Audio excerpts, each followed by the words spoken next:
പുത്രന്റെയും പരിശുദ്ധാത്മാവിന്റെയും നാമത്തിൽ ആമേൻ. പ്രിയപ്പെട്ടവരെ, ഇന്ന് മെയ് 10 ശനിയാഴ്ച നമുക്ക് പ്രാർത്ഥിക്കുക. അമ്മേ പരിശുദ്ധമ്മേ, അമ്മേ പരിശുദ്ധമ്മേ, ദേവമാതാവേ, ദൈവമാതാവേ, കൃപാസനത്തിലൂടെ ഞങ്ങൾക്കും ഞങ്ങളുടെ ദേശത്തിനും അമ്മ മധ്യസ്ഥം തേടി തന്ന എല്ലാ അനുഗ്രഹങ്ങൾക്കും കൃപകൾക്കും ഞങ്ങളിപ്പോൾ ഹൃദയം നിറഞ്ഞ നന്ദി പറയുന്നു. അമ്മേ പരിശുദ്ധമ്മേ, ദൈവമാതാവേ, 2004 ഡിസംബർ 7 ഉച്ചകഴിഞ്ഞ് 2:30 കൃപാസനത്തിൽ സംഭവിച്ച അമ്മയുടെ പ്രത്യക്ഷപ്പെടലിനെ കുറിച്ച് തിരുസഭയ്ക്ക് സമർപ്പിച്ചിരിക്കുന്ന പഠനരേഖകളുടെ സഭാത്മകമായ പഠനം ആരംഭിക്കുവാൻ ഞങ്ങൾ പ്രാർത്ഥിക്കുന്നു.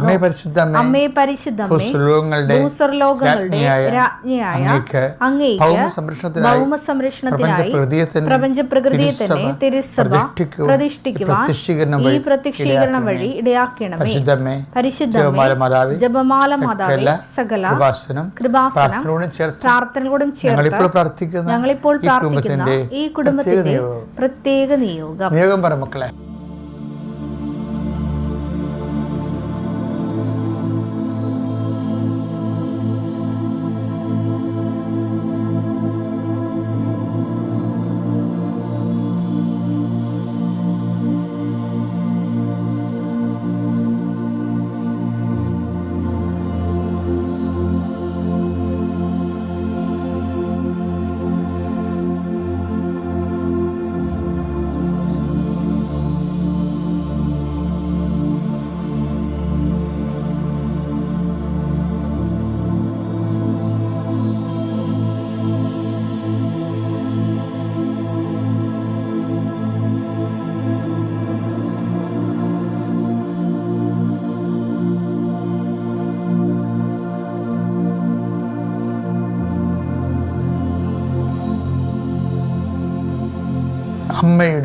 അമ്മയുടെ പ്രത്യക്ഷീകരണത്തിന്റെ ഈ അനുഗ്രഹവേളയിൽ ഞങ്ങൾക്ക് സാധിച്ചു തരുവാൻ കനിയണമേ.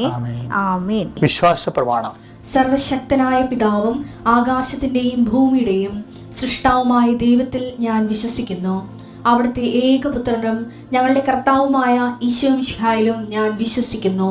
ഈ പുത്രൻ പരിശുദ്ധാത്മാവിനാൽ ഗർഭസ്ഥനായി കന്യകാമറിയത്തിൽ നിന്ന് പിറന്ന് പൊന്തിയോസ് പീലാത്തോസിന്റെ കാലത്ത് പീഡകൾ സഹിച്ച് കുരിശിൽ തറയ്ക്കപ്പെട്ട് മരിച്ച് അടക്കപ്പെട്ട് പാതാളങ്ങളിൽ ഇറങ്ങി മരിച്ചവരുടെ ഇടയിൽ നിന്ന് 3-ാം നാൾ ഉയർത്ത് സ്വർഗത്തിലേക്ക് എഴുന്നള്ളി സർവശക്തിയുള്ള പിതാവായ ദൈവത്തിന്റെ വലതുഭാഗത്തിരിക്കുന്നു. അവിടെ നിന്ന് ജീവിക്കുന്നവരെയും മരിച്ചവരെയും വിധിക്കുവാൻ വരുമെന്നും ഞാൻ വിശ്വസിക്കുന്നു. പരിശുദ്ധാത്മാവിലും ഞാൻ വിശ്വസിക്കുന്നു.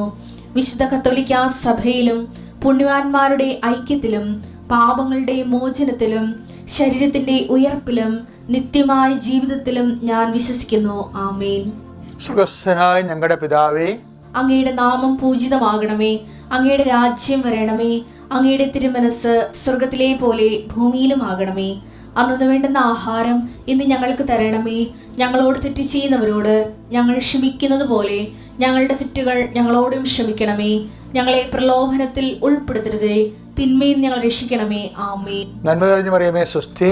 കർത്താവ് അങ്ങയുടെ കൂടെ സ്ത്രീകളിൽ അങ്ങ് അനുഗ്രഹിക്കപ്പെട്ടവളാകുന്നു. അങ്ങയുടെ ഉദരത്തിൻ ഫലമായി ഈശോ അനുഗ്രഹിക്കപ്പെട്ടവനാകുന്നു. പരിശുദ്ധ മറിയമേ, തമ്പുരാന്റെ അമ്മേ, പാപികളായ ഞങ്ങൾക്ക് വേണ്ടി ഇപ്പോഴും ഞങ്ങളുടെ മരണസമയത്തും തമ്പുരാനോട് അപേക്ഷിക്കണമേ. ആമേൻ. കർത്താവിന്റെ ഉന്നതമായ നാമത്തിന് സ്വസ്ഥം ചെയ്യുന്ന കർത്താവിന്റെ വിശുദ്ധ പൗരോഹിത്യത്തെ മഹത്വപ്പെടുത്തണമേ. കർത്താവ് സഭയിലുള്ള സാന്നിധ്യം പ്രകടമാക്കണം. 39 വർഷം ഞാൻ അർപ്പിച്ച കൃപാനയുടെ യോഗ്യതയാൽ കൃപാസ അൾത്താറെ ജീവനോടെ പ്രത്യക്ഷപ്പെട്ട പരിശുദ്ധമ്മയുടെ മാധ്യസ്ഥത്താൽ മെയ് 10 ഇന്ന് അങ്ങയുടെ മക്കൾ സഞ്ചരിക്കുന്ന വഴികളെ ഞാൻ ആശീർവദിക്കുന്നു. കർത്താവെ, ഓരോരോ ഉദ്യോഗത്തിന് വേണ്ടിയും ഓരോരോ ഉദ്യമങ്ങൾക്കായി മനസ്സ് വിഷമിച്ച് പോകുന്നവരുണ്ട്. സാമ്പത്തികമായ കാര്യങ്ങൾക്ക് വേണ്ടി പോകുന്നവരുണ്ട്. അവരെല്ലാം നീ സന്ധിക്കണം. കർത്താവ്, ഓരോരോ വ്യക്തികളോട് സംസാരിക്കാൻ വേണ്ടി പോകുന്നവരുണ്ട്. ആ വ്യക്തികൾ ഇവർക്ക് അനുകൂലമായി മാറാൻ വേണ്ടി കർത്താവിൻ്റെ അനുഗ്രഹം ഉണ്ടാകണം. മെയ് 10-ാം തീയതി ഡേറ്റ് പറഞ്ഞിട്ട് പൈസ കൊടുക്കാമെന്ന് പറഞ്ഞ ഡേറ്റുകളുണ്ട്. മനസ്സമ്മതത്തിൻ്റെ ഡേറ്റ് വെച്ചിട്ടുണ്ട് ചില ആൾക്കാർ. ചിലർ വിവാഹത്തിൻ്റെ ഡേറ്റ് വെച്ചിട്ടുണ്ട്. ചിലർ വസ്തു കൈമാറ്റത്തിന് ഡേറ്റ് വെച്ചിട്ടുണ്ട്. വസ്തു വാങ്ങിക്കുന്ന അഡ്വാൻസ് ഡേറ്റ് വെച്ചിട്ടുണ്ട്. ഇങ്ങനെ മെയ് 10 ഒത്തിരിയേറെ കമ്മിറ്റ്മെൻറ്റുകളുള്ളതാണ്. കർത്താവ് അതെല്ലാം ഇന്ന് പരീക്ഷ റിസൾട്ട് വരുന്ന ദിവസമായിരിക്കാം, ഇന്ന് ഏതെങ്കിലും ഒരു ഓഫർ ലെറ്റർ പ്രതീക്ഷിക്കുന്ന ദിവസമായിരിക്കാം.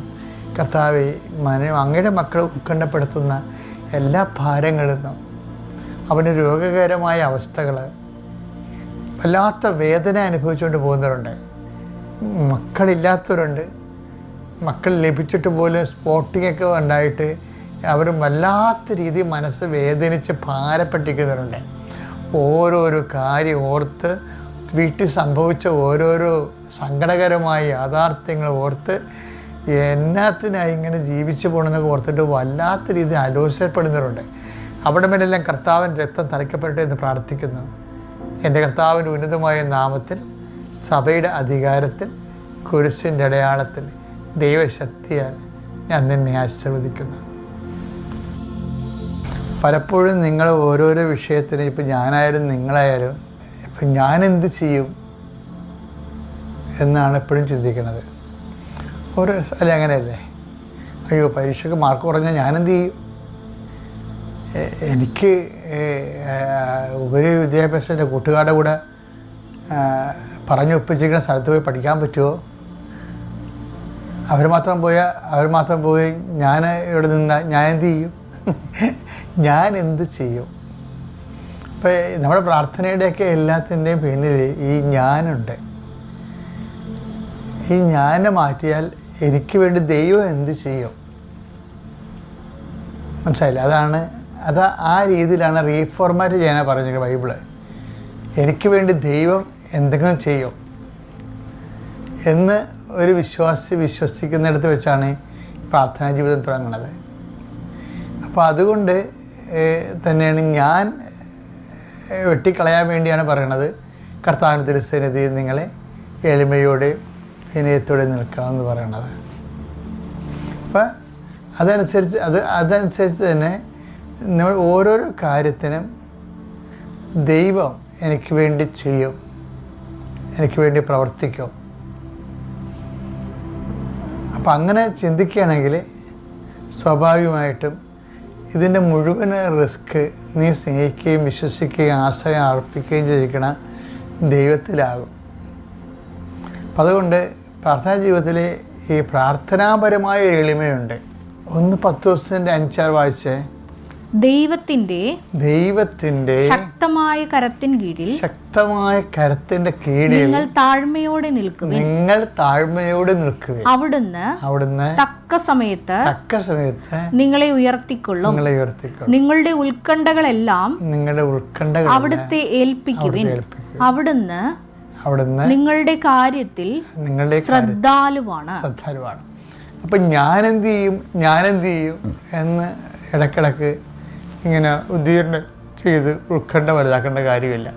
ദൈവം എന്തെങ്കിലും ചെയ്തോളൂ എന്ന് പറഞ്ഞ് വിശ്വാസം അർപ്പിച്ച്, ഇങ്ങനെ വിശ്വാസം അർപ്പിക്കണമെങ്കിൽ എന്താ വേണ്ടതെന്നറിയാമോ? ദൈവസ്നേഹമാണ്. ഇപ്പം ഈശോ പറഞ്ഞിട്ടില്ലേ, നിങ്ങൾ ഈ മലയോട് ഇവിടെ നിന്ന് മാറി, ഹൃദയത്തെ ശങ്കിക്കാതെ നിങ്ങളത് ഇവിടെ നിന്ന് മാറി കടലിൽ ചെന്ന് വീഴാൻ പറഞ്ഞാൽ അത് വീഴും. മർക്കോസിൻ്റെ സുവിശേഷം 11:23. സത്യമായി ഞാൻ നിങ്ങളോട് പറയുന്നു, ആരെങ്കിലും ഈ മലയോട് ഇവിടെ നിന്ന് മാറി കടലിൽ ചെന്ന് വീഴുക എന്ന് പറയുകയും ഹൃദയത്തിൽ ശങ്കിക്കാതെ താൻ പറയുന്നത് സംഭവിക്കുമെന്ന് വിശ്വസിക്കുകയും ചെയ്താൽ അവന് അത് സാധിച്ചു കിട്ടും. കാര്യം എല്ലാവർക്കും ഒരു ഉതപ്പുണ്ടാകുന്നൊരു വചനമാണ്. പിന്നെ മലയിൽ നിന്ന് മാറി മലയോട് പോയി കടലിൽ വീഴാൻ പറഞ്ഞാൽ വീഴും. നമ്മൾ ചുമ്മാ വീഴത്തില്ലെന്ന് പറയും. പക്ഷേ എന്താ അവിടുത്തെ പ്രശ്നം എന്ന് അറിയുക? മലയെന്ന് പറഞ്ഞാൽ എന്താണ്? ജീവിത തടസ്സങ്ങളാണ്. ജീവിതത്തിൽ വിദ്യാഭ്യാസ തടസ്സം ഉണ്ടാവും, ലോൺ കിട്ടാൻ തടസ്സം വരത്തില്ലേ? അപ്പോൾ ഇങ്ങനെ ജീവിതത്തിൽ ഓരോ തടസ്സങ്ങൾ വരും. ഇതിന് എന്താണ് മലയെന്ന് പറയണത്. അപ്പോൾ എന്ത് ചെയ്യണം? ഈ ഈ തടസ്സം മാറാൻ വേണ്ടി എന്ത് ചെയ്യണം? ഹൃദയത്തെ ശങ്കിക്കാതെ. അപ്പോൾ അവിടെയാണ് പ്രശ്നമായത്. അപ്പോൾ നമ്മൾ ഓർക്കും ശങ്ക എങ്ങനെയായാലും ഉണ്ടാവില്ല മനുഷ്യനെ. പിന്നെ എങ്ങനെ ശങ്കിക്കാതെ എന്ന് പറഞ്ഞാൽ എങ്ങനെയാണ്? ഇപ്പം ശങ്ക ഉണ്ടാകാതിരിക്കാൻ എന്താ മാർഗം എന്നറിയാവോ? ഹൃദയത്തെ ശങ്കിക്കാതെ എന്നല്ല പറയണത്. അപ്പം ഹൃദയമാണ് നമ്മൾ ടാർഗറ്റ് ചെയ്യേണ്ടത്. ഈ വിശ്വസിക്കണത് എന്താണ്? ഹൃദയത്തിലല്ലേ വിശ്വസിക്കണത്. ഇപ്പം യേശു കർത്താവാണെന്ന് ആധരം കൊണ്ട് ഏറ്റു പറയും. ദൈവം അവനെ മരിച്ചവെന്ന് ഉയർപ്പിച്ചെന്ന് ഹൃദയത്തിലാണ് വിശ്വസിക്കണം മനുഷ്യൻ, അല്ലേ? 10:9 റോമ 10:9 ആകയാൽ യേശു കർത്താവാണ് എന്ന് അധരം കൊണ്ട് ഏറ്റുപറയുകയും ദൈവം അവനെ മരിച്ചവരിൽ നിന്ന് ഉയർപ്പിച്ചു എന്ന് ഹൃദയത്തിൽ വിശ്വസിക്കുകയും ചെയ്താൽ നീ രക്ഷ പ്രാപിക്കും. ഹൃദയത്തെ ശങ്കിക്കാതെ എന്ന് പറയുമ്പോൾ വിശ്വാസത്തിന് വരാൻ സാധ്യതയുള്ള കൗണ്ടർ പാർട്ട് എന്താണ്? എതിർ ശക്തി എന്താണ്? സംശയമാണ്. അപ്പോൾ വിശ്വാസത്തിന് എതിരെ വരാൻ സാധ്യതയുള്ളത് മനുഷ്യൻ്റെ സംശയമാണ്. ഈ സംശയത്തെ എങ്ങനെ അതിജീവിക്കണത്? അത് സ്നേഹം കൊണ്ടാണ് അതിജീവിക്കണത്. മനസ്സിലായില്ലേ? 1 Corinthians 13:7 സ്നേഹം സകലതും വിശ്വസിക്കുന്നു. അതാണ് സംഭവം. സ്നേഹം സകലതും വിശ്വസിക്കുന്നു, സകലതും പ്രത്യാശിക്കുന്നു, സകലത്തെയും പ്രത്യാശിക്കുന്നു. അപ്പോൾ ഇവിടുത്തെ പ്രശ്നം വെച്ചാൽ ഈ സംശയത്തെ അതിജീവിക്കണം എങ്ങനെയാണ്? സകലത്തെയും അതിജീവിക്കുമെന്ന് പറയണല്ലേ. അപ്പം എങ്ങനെയാണ് അതിജീവിക്കണത്? സ്നേഹം കൊണ്ടാണ് അതിജീവിക്കണത്. ഇപ്പോൾ ഒരു അമ്മയുടെ എളിയിൽ ഒരു കുഞ്ഞിരിക്കണം. അപ്പോൾ അത് അവിടെ നിന്ന് കളിക്കുകയും ചിരിക്കുകയും ചെയ്തുകൊണ്ടിരിക്കും, ഒരു പ്രശ്നവുമില്ല. പിന്നെ ഭക്ഷണം കഴിച്ചുകൊണ്ടിരിക്കും, നമ്മുടെ അരയിരുന്നുണ്ട്. കുഞ്ഞ് ബോധം അതിൻ്റെ താഴേക്ക് നോക്കുമ്പോൾ അതിന് ആഴങ്ങളെക്കുറിച്ച് ചിലപ്പോൾ ഒരു തെങ്ങിൻ്റെ മുകളിൽ കയറിയിരിക്കുന്ന പോലെയുള്ള ആഴങ്ങളായിരിക്കും കുഞ്ഞിനെ സംബന്ധിച്ചിടത്തോളം താഴേക്ക് നോക്കുമ്പോൾ കാണുന്നത്. പക്ഷേ കുഞ്ഞ് അവിടെ നിന്ന് അതൊന്നും മൈൻഡ് ചെയ്യത്തില്ല. എന്താണ്? ഭയങ്കരമായ എൻ്റെ അമ്മേൻ്റെ താഴെ ഇടുകയോ ഇല്ലയോ എന്ന് കൊച്ചിന് സംശയമില്ല. സ്നേഹമാണ് ആ സംശയം മാറ്റുന്നത് കൊച്ചിൻ്റെ. പക്ഷേ കൈമാറിയൊന്ന് എടുത്ത് നോക്കി, ഒരു അപരിചിതമായ സ്ഥലത്ത് വ്യക്തിയൊന്ന് എടുത്ത് നോക്കി, അപ്പം കൊച്ചിനെ നിലവിളിച്ച് വരും, കരച്ചിൽ വരും. അപ്പം ഇതിൽ വരുന്ന വെച്ചാൽ സംശയത്തെ നമ്മൾ വിശ്വാസത്തിൻ്റെ ഉള്ളിൽ എപ്പോഴും വരുന്ന ഈ മാങ്ങാണ്ടിയുടെ അത് പുഴു എന്ന പോലെയാണ് ഈ വിശ്വാസത്തിൻ്റെ ഉള്ളിൽ സംശയം വരണത്. അപ്പോൾ അത് ശരിക്കും പറഞ്ഞാൽ ഈ മാങ്ങാണ്ടിയുടെ പുഴു എങ്ങനെയാണ് വേണ്ടത്? അത് പൂവായിരുന്ന സമയത്ത് തന്നെ മുട്ടയിട്ട് പോകുന്നതുകൊണ്ടാണ് അതിൻ്റെ അകത്ത് നിന്ന് വളരണത്. ഇതുപോലെ വിശ്വാസത്തിൽ തന്നെയും വിശ്വാസം രൂപപ്പെട്ട് വരുന്ന കാലത്ത് തന്നെയും സംശയങ്ങളും രൂപപ്പെട്ടു വരും. അതുകൊണ്ടാണ് ഈ നിങ്ങൾ കുഞ്ഞുനാളിലൊക്കെ പിള്ളേരെ വീട്ടിലിരുന്നുകൊണ്ട് നിങ്ങൾ മുതിർന്നവർ വിശ്വാസത്തിൻ്റെ കാര്യങ്ങളൊക്കെ സംസാരിക്കുമ്പോൾ കുഞ്ഞുങ്ങളെ കേൾപ്പിച്ചതൊന്നും സംസാരിക്കരുത്. കാര്യം എന്താണ്? അവർക്ക് അപ്പനും അമ്മയ്ക്കും സംശയമാണെങ്കിൽ പിന്നെ കുഞ്ഞുങ്ങൾക്ക് ഓട്ടോമാറ്റിക്കായി സംശയം ഉണ്ടാകും. അപ്പോൾ അവരുടെ പൂ വിരിഞ്ഞ് വരുമ്പോൾ തന്നെ ആ സംശയത്തിൻ്റെ കണിക അതിനകത്ത് വീഴും. അപ്പോൾ വളർന്നു വരുമ്പോഴും അവർ ആ വിശ്വാസത്തിൽ സംശയം ഉണ്ടാകും. യോഗ്യന്മാരെ തിരിച്ചറിയാൻ എപ്പോഴും യോഗ്യമായ തീരുമാനത്തിൽ എത്തുന്നവരെ മത്സരങ്ങൾ ഉണ്ടായിക്കൊണ്ടിരിക്കും.